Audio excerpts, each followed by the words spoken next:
In this video, we'll be making Japanese-style salad that is often served at Japanese restaurants, at least where I live in Canada. First, you want to wash and dry the lettuce. Restaurants often use iceberg lettuce. I used romaine lettuce instead since it has more nutrients than iceberg, and it was also on sale when I made it for this video. Feel free to use whatever lettuce you want or is on sale. You can use paper towel to dry off the lettuce leaves, but I used a salad spinner to make my life easier.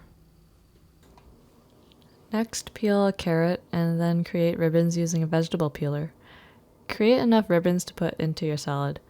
I keep making ribbons until I don't have enough carrot left to make more ribbons safely without slicing my fingers with the vegetable peeler. Put the carrot ribbons with the chopped lettuce. Now we'll move on to create the Japanese-style salad dressing. Start with chopping another carrot into 1 centimeter thick slices.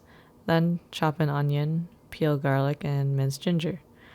Oh yeah, we want to add a bit more variety in terms of vegetables in the Japanese-style salad, so let's add some grape tomatoes for some color and juiciness and acidity. We'll slice them in half so they're more well distributed throughout the salad. Place the grape tomatoes with the lettuce and carrots.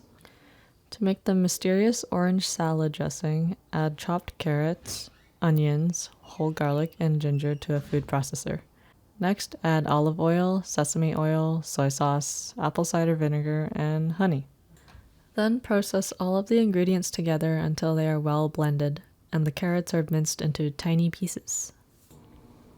Pour the salad dressing on top of your salad and toss everything together. And there you have it.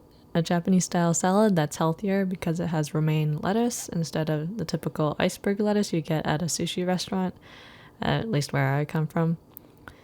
It's a great side dish if you want more vegetables with your takeout sushi, or it could be used as a side in a bento box. If you found this video helpful in learning how to make Japanese-style salad, please hit that like button. Happy cooking, and I'll see you in the next one. Bye-bye!